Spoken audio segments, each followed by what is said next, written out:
Сәлем достар, мен бүгін сіздерге «Слабый герой» деген дораманың бірінші, екінші серияларын қысқаша мазмұндап беремін. Каналымызға тіркеліп, лайк басып, қолдап кетіңіздер және видеомызды соңына дейін көріңіздер. Бірінші серия. Оқушылар өздерінің емтиханда жазған жауаптарын тексеріп отырады. Бір кезде бір бала дауыс көтеріп ашуланып атып тұрады. Кейін 13 күн бұрынғы кезді көрсетеді. Ши-ин деген оқушы үнемі сабақ оқып емтиханға дайындалып жүреді. Кейін мұғалім сыныпқа келіп математикадан конкурста 2 бала ұтысқа ие болғанын айтады. Бірінші орынды Йон Ши-ин алып, Чон Йон Бин деген бала 3-ші орынды алған екен. Сыныптастары бірақ Ши-инді құттықтамай Йон Бинді барлығы қол шапалақтап құттықтайды. Екеуі орындарына отырғанда Йон Бин бір түрлі болып Ши-инға қарап отырады. Кейін Йон Бин басқа сыныптастарымен бірге бір баланың билегенін мазақ қылып видеоға түсіріп отырады. Йон Бин ол балаға «Сен осылай атақты болып кетесің, сол себепті маған алғыс ретінде сусындар әкеліп бер» дейді. Содан кейін ол Ши-инға аяқ киімді лақтырып жібереді. Ши-ин құлақ қабын алып, оған қарағанда ол мысқылдап «Сабағыңды оқи бер, кешірім сұраймын» дейді. Ши-ин болса оған келесі жолы абай бол деп айтады. Бұдан кейін Йон Бин қояйын деп тұрма, одан сайын күшейіп, Ши-инға барып сені барлығы жек көреді, сен не айтсан да ешкімге ұнамайды деп айтады. Ши-ин болса оған босқа уақытынды кетіргенше ағылшын тілін оқысайшы дейді. Сол кезде бір оқушылар кіріп келіп, біреуі Ан Сухо деген оқушыға «Сен неге менің қызыма қырындайсың» деп қасындағыларға оны ұрғызбақшы болады. Ан Сухо болса осал бала емес екен. Бірден олардың соққыларынан қорғанып барлығын жайратып салады. Бірақ әлгі қызы жайлы сұраған баласы онда да қоймай шабуылдай береді. Сол кезде Сухо ашуланып, оны бір ұрып ұйықтатып тастайды. Ши-ин оған қаламдарын құлатқаны үшін бір түрлі болып қарап отырады. Сухо оны көріп дереу қаламдарын көтеріп кешірім сұрайды. Йон Ши-ин үйіне келіп, әкесіне өзінің мадақтамасын көрсеткенде, әкесі оны мақтан тұтатынын айтады. Кейін әкесі 2 аптаға басқа жаққа кетеді. Ши-ин болса үйінде біреудің сабақтарын тыңдап отырады. Ол әйел оның анасы екен. Ши-ин ешкім жоқта таң атпай мектепке келіп алады екен. Келесі күні солай мектепке келгенде сыныпта Ан Сухо ұйықтап жатады. Дене шынықтыру сабағында жүгіруден Сухо бірінші орында болса, Ши-ин соңғы орында болады. Ши-ин оқу жағынан мықты болғанымен спортқа мүлдем жоқ екен. Кейін мектепте Йон Бин мен қасындағылар оның жүгіргенін айтып мазақ қылып тұрады.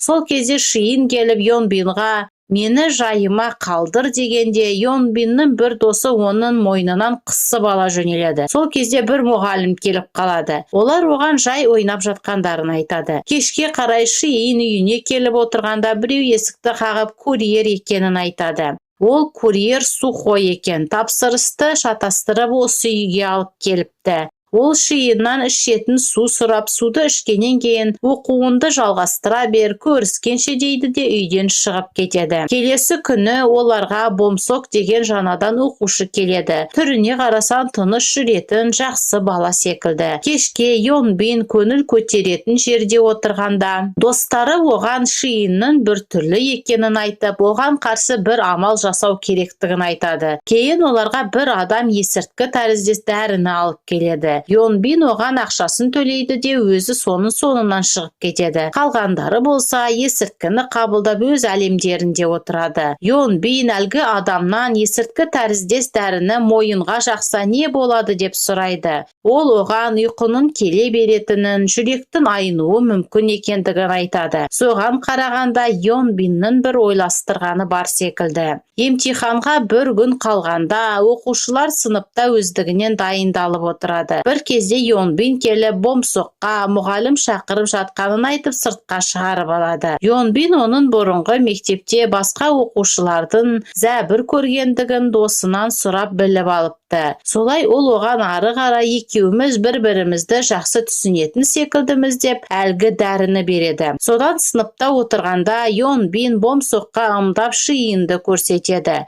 Сол кезде Бомсок Шииннің мойнына әлгі дәріні жабыстыра қояды. Демек, Йонбин дәрінің мойынға жаққандағы әсерін тек сұрамағаны осы болып тұр ғой. Содан кейін Шииннің көзі бұлдырап, сұрақтарды дұрыс көре алмай, атып тұрып сыныптан шығып кетеді. Солай басы айналып сыныпқа әзер жетеді. Сыныпта отырғанда мойнындағы жабысып тұрған дәріні сезіп алып тастайды да өзін-өзі ұра бастайды.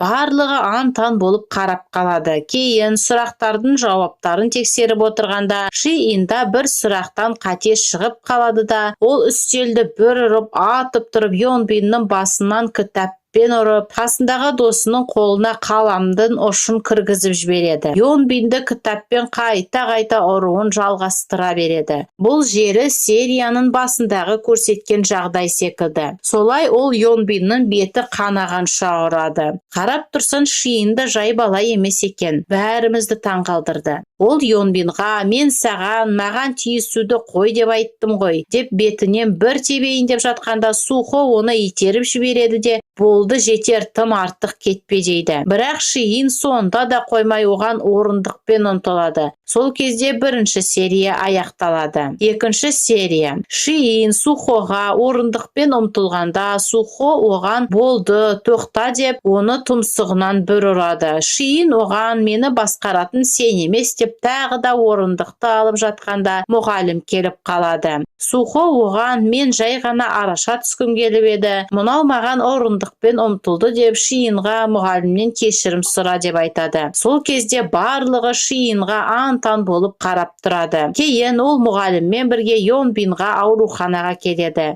Йонбиннің анасы оған сен неге ананды алып келмедің деп айтады. Шиин болса анасының жоқ екенін айтып, оған мойнына жабыстырған дәріні көрсетеді де Йонбиннің оған біреуге айтып жабыстыртқызып қойғанын айтады. Кейін Йонбиннің сөмкесін алып, сол дәрінің сөмкеде жүргендігін көрсетеді. Мұғалім Йонбиннің анасына болған жағдайды ешкім білмес үшін Йонбинді басқа мектепке ауыстыру керегін айтады. Келесі күні сыныпқа Йонбиннің достары жетіп келіп, сабақтан кейін сазайынды тартқызамыз деп айтады. Шиин болса созып не керек дәл қазір кеттік деп сыртқа шығып кетеді. Ол дәретханаға кіріп, әлгі екеуіне қаламды жазатын жерін ашып, жауып, гипнозировать еткендей болып, барлығын тоқтатайықшы, өтінемін деп айтып шығып кетеді. Әлгі екеуі болса не болғанын өздері де түсінбей қалады. Осы қаламда да бір сыр бар секілді. Есірткі сататын адам Йонбинға келіп, кімнің бұлай істегенін сұрайды да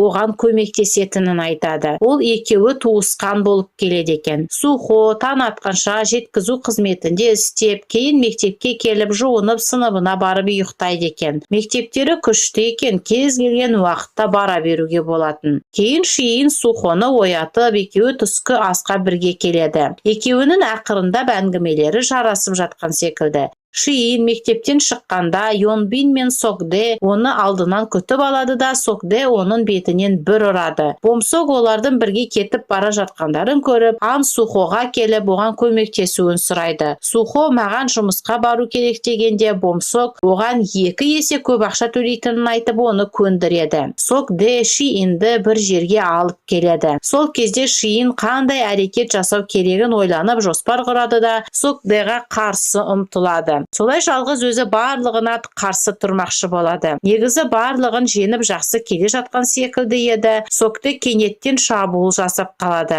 Соны пайдаланып Йонбин жетіп келіп Шиинді тепкілей бастайды да қолынан аяғымен басып жатқанда Ан Сухо келіп оларды жан-жаққа ұшырып жібереді. Солай Шиинді алып кетіп бара жатқанда Сокде Сухоға ұмтылып екеуі төбелесіп кетеді. Қалғандары болса Шиинді ұра бастайды. Кейін Йонбин шыныны алып Шиинға бара жатады. Бомсок келіп оны итеріп жібереді. Сокде Йонбиннің шыны ұстағанын көріп, бүгінгіге де осы жетер деп кетіп қалады. Содан кейін барлығы жан-жаққа тарайды. Сухо бір дамханада да көмекші болып істеп қосымша табыс табады екен. Уақытынан кешігіп қалған үшін Шиин мен Бомсок оған көмектеседі. Жұмыстарды атқарып болғаннан кейін үшеуі бірге отырып тамақ ішеді. Кейін әркім өз шаруасымен кетеді. Сосын біреу кішкентай боқмұрын неме, бұл кім деп біреуден сұрап жатқан жерінен екінші серия аяқталады. Соған қарағанда әлгі Йонбин әлі де тынышталмаған секілді. Әзірге қош сау болыңыздар. Келесі видеоларымызды жіберіп алмас үшін каналымызға тіркеліп кетіңіздер.